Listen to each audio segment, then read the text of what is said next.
Hello viewers, welcome to our channel. నేను మీ చరణ్ పరిమి.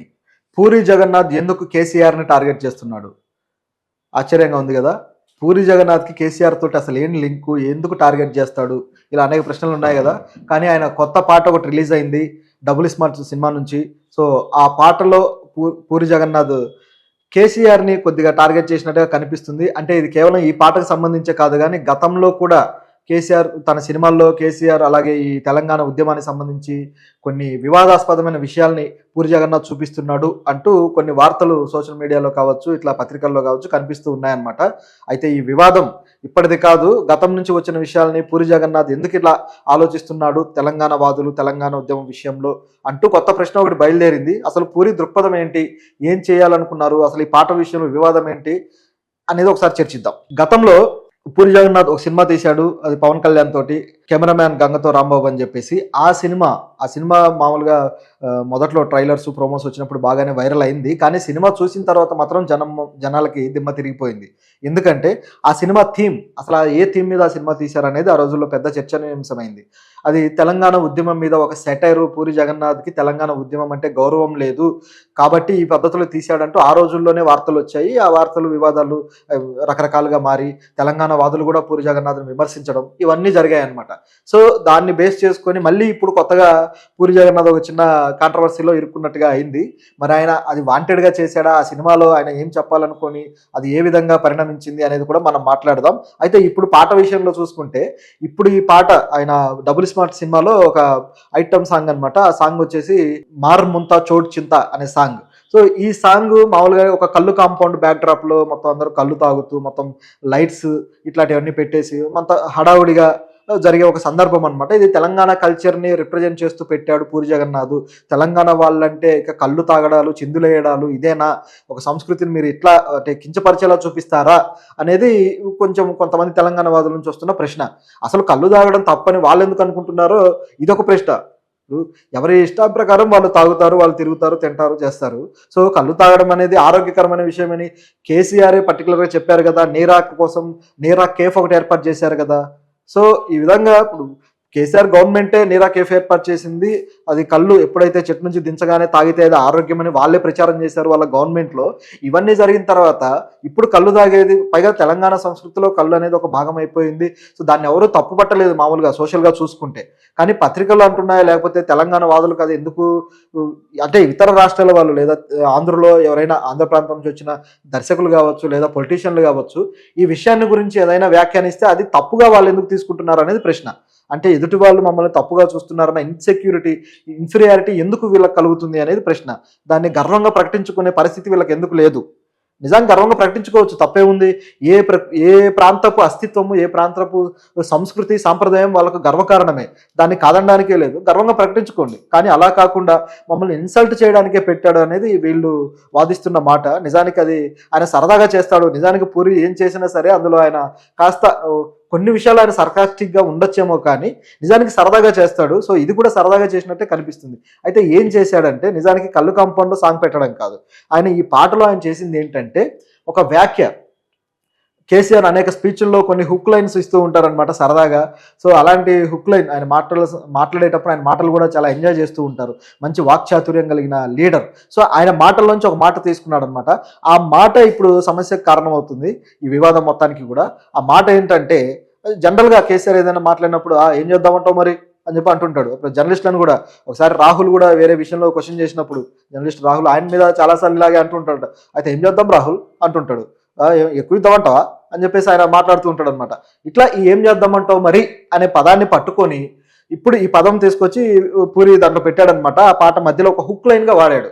ఈ సరదాగా చేసే పని పూరి జగన్నాథ్. ఈ గతంలో కూడా మహేష్ బాబుతో తీసిన సినిమా బిజినెస్ మ్యాన్లో కూడా మహేష్ బాబుతో డైలాగ్స్ చెప్పించాడు. కొన్ని డైలాగ్స్, నీ టార్గెట్ 10 మైల్స్ అయితే aim for the 11th mile అని, ఇట్లాంటి కొన్ని డైలాగ్స్ పెడుతూ ఉంటాడు. అది సరదాగా చేసే పని. కానీ ఈయన ఆ సందర్భానికి కుదిరింది అని చెప్పేసి పూరి జగన్నాథ్ పెట్టడం జరిగింది. కానీ అది వివాదాస్పదం అయిందనమాట. కేసీఆర్‌ని ఎందుకు టార్గెట్ చేస్తున్నాడు? గతంలో కూడా ఈ కేసీఆర్ క్యారెక్టర్‌ని 'గంగతో రాంబాబు' సినిమాలో చూపించాడని చెప్పేసి, అట్లాగే కేటీఆర్ క్యారెక్టర్‌ని 'ప్రకాష్ రాజ్' క్యారెక్టర్ లాగా పోర్ట్రేట్ చేసి, సో వాళ్ళని ఒక నెగెటివ్ క్యారెక్టర్‌లకి వీళ్ళని ఒక రిజెంబ్లెన్స్‌గా చూపిస్తూ ఆ విధంగా చేశాడని చెప్పేసి కొంత వాదన కూడా ఉందనమాట. అండ్ తెలంగాణ ఉద్యమాన్ని కాస్త కించపరుస్తూ ఆ సినిమాలో సీన్‌లున్నాయి అన్నట్టుగా కొందరు ఆరోపించారు. అయితే అందులో డైలాగ్స్, ముఖ్యంగా ఈ వివాదానికి కారణమైన డైలాగ్స్ కూడా అదేంటంటే ఒక రాష్ట్రాన్ని విభజించాలి అనే థీమ్ తోటే నడుస్తుంది. అట్లాగే తెలంగాణ తల్లి ఆంధ్ర తల్లి అనే ఒక క్లైమాక్స్ లో ఒక డైలాగ్ ఉంటుందన్నమాట. మరి తెలంగాణ తల్లికి ఆంధ్ర తల్లి ఏమవుతుంది, ఆంధ్ర తల్లికి తమిళనాడు తల్లి ఏమవుతుంది, ఇట్లాంటి ఒక డైలాగ్స్ ఉంటాయన్నమాట సెటైరిక్ గా. నిజానికి ప్రాంతీయతత్వం, ఈ విగ్రహ రాజకీయము, ఇలాంటి ఒక సాంస్కృతిక సింబల్ గా మనం కొన్ని ఎంచుకునే విషయంలో మనమే కాస్త అన్నెసెసరీ యాంగిల్లో ఆలోచిస్తున్నామేమో అనిపిస్తుంది. ఎందుకంటే ఇప్పుడు తెలంగాణ తల్లి, తెలుగు తల్లి, భారతమాత ఇవన్నీ కూడా ఒక పనికిమాలిన ఆలోచనలు తప్ప మరొకటి కాదు. అంటే సింబలైజ్ చేసుకొని, అంటే మన స్ఫూర్తిని సింబలైజ్ చేసుకోవడానికి ఒక డిజైన్ చేస్తాం. అసలైన స్ఫూర్తిని వదిలేసి ఈ విగ్రహాలకి లేదా ఆ డిజైన్ చేసుకున్న ఎంబ్లమ్స్కి మనం దండాలు దశకాలు పెట్టి వాటిని గొప్పగా చూస్తూ ఉంటాం అనమాట. నిజానికి గొప్పగా చూడాల్సింది ఈ స్ఫూర్తిని కలిగించే ఏదైతే ప్రజానికం ఉన్నారో వీళ్ళని మనం గొప్పగా చూడాలి. పోరాడిన వ్యక్తులని, ఎంతోమంది గతంలో పోరాడి ఉంటారు, వాళ్ళని స్ఫూర్తిగా తీసుకోవాలి, వాళ్ళని గొప్పగా చూడాలి. ఇదంతా వదిలేసి ఇలాంటి తయారు చేసుకొని భారత్ మాతకి జై అనకపోతే కొడతాడు ఒకడు. అరే నువ్వు ముందు పేద ప్రజలకి, ఆ చుట్టూ ఉన్న వాళ్ళకి, వాళ్ళని ఆదుకోవడానికి మాత్రం ఎలాంటి సిస్టమ్ ఉండదు, ఎలాంటి ప్రయత్నం ఉండదు. కానీ అలా అనాలనేది ఒక అంటే పిడివాదపు వ్యవస్థల లేదా ఒక పిడివాదపు ఐడియాలజీ అనమాట. ఇది అనవసరం నిజం చెప్పాలంటే. సరే ఏదో ఇప్పుడు మేము స్ఫూర్తి పొందుతున్నాము, మీకేంటి సమస్య అనుకుంటే ఓకే, ఇక దాన్ని ఎవరు చేసేదేం లేదు, స్ఫూర్తి పొందొచ్చు. కానీ మీ ప్రాంతపు తల్లి కన్నా మా ప్రాంతపు తెలంగాణ తల్లి గొప్ప, లేదా మీ ప్రాంతపు ఆంధ్ర తల్లి తక్కువ, లేకపోతే మీ ప్రాంతపు తమిళనాడు తల్లి తక్కువ, ఈ వాదనలు, ఈ విద్వేషం అనేది చాలా తప్పుడు విషయం అనమాట. దాన్ని క్వశ్చన్ చేస్తూ ఆయన పెట్టడం జరిగింది. ఆయన వాదన కొద్ది గొప్ప కరెక్ట్గానే ఉంది. కాకపోతే ఆ థీమ్ ఏదైతే ఉందో ఆ థీమ్ కాస్త ఆయన ఈ మితిమీరిన ప్రాంతీయ తత్వాన్ని ఆయన వ్యతిరేకిస్తూ ఆ సినిమా తీయడం వల్ల దాన్ని కొంచెం తప్పు పట్టారనమాట. అంటే ఆ టైంలో అది కాస్త వైరల్ కంటెంట్ కాబట్టి, ఆ టైంలో జరుగుతూ ఉంది కాబట్టి, పైగా ఈ ప్రాంతీయ తత్వానికి సంబంధించి గతంలో కూడా కొన్ని రాష్ట్రాల్లో కాస్త మితిమీరిన అల్లర్లు, ఉద్యమాలు జరిగాయి కాబట్టి దాన్ని ఆయన ఒక థీమ్గా తీసుకొని చెప్పి పెట్టడం జరిగింది.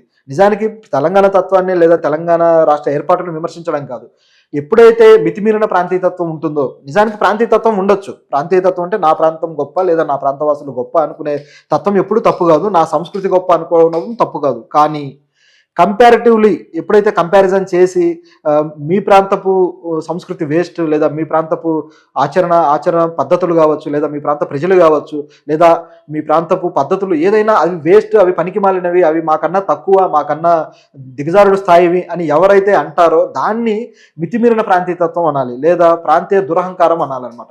సో ఇలాంటి పరిస్థితి కొన్ని సందర్భాల్లో కొంతమంది ప్రాంతీయవాదుల్లో చూసాం.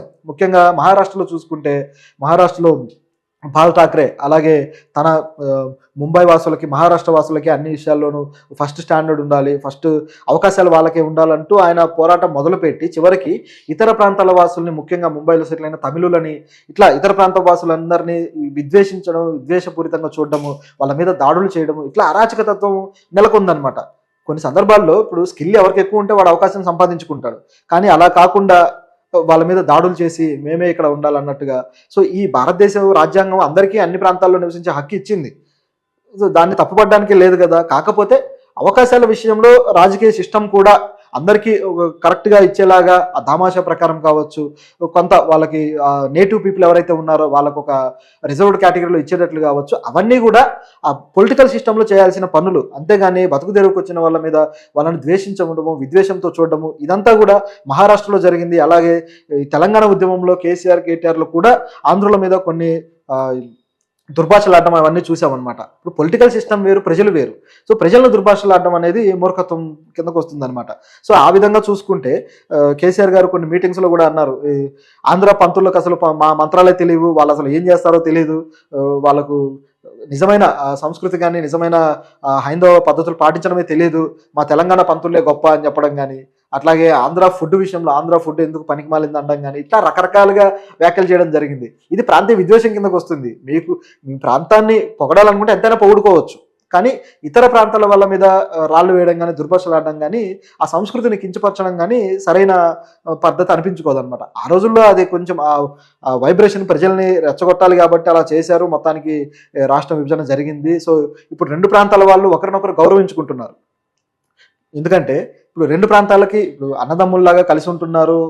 2 ప్రాంతాలకి ఒకే రకమైన సాంస్కృతిక అస్తిత్వం కూడా కొంత ఉంది. ఒకే రకమైన ప్రాధాన్యత భాష విషయంలో కావచ్చు, వీటన్నిటి విషయంలో కూడా కొంత సారూప్యతలు కావచ్చు, ఇవన్నీ ఉన్నాయి కాబట్టి ఒక తల్లి బిడ్డల్లాగా కలిసిమెలిసి ఉంటూ చాలా అద్భుతంగా జరుగుతున్న సమయం అనమాట. సో, దీంట్లో మళ్ళీ మా తెలంగాణను తక్కువ చేస్తారనే ప్రశ్న బయలుదేరడం అనేది కాస్త ఆశ్చర్యకరమైంది. సో, పూరి జగన్నాథ్ అయితే ఇది కేవలం సరదాగా పెట్టాడని తీసుకోవాలి తప్పితే, దీన్ని ఆయన ఏదో వివాదం చేయాలనో, తెలంగాణని కించపరచడానికి చేశాడనో అనుకోవటానికి లేదు. మరి చూద్దాం ఇక ఇది ఎంత వివాదంగా మారుస్తారు. ఎందుకంటే ఇప్పుడు వీళ్ళు ప్రతిపక్షంలో ఉన్నారనమాట. వాళ్ళకి కావాల్సింది కూడా ఇప్పుడు అదే. మళ్ళీ తెలంగాణ స్ఫూర్తి ఏదైతే ఉందో, తెలంగాణ అస్తిత్వాన్ని మళ్ళీ ప్రజల్లోకి నింపి, ఆ తెలంగాణ అస్తిత్వ ఆలోచనని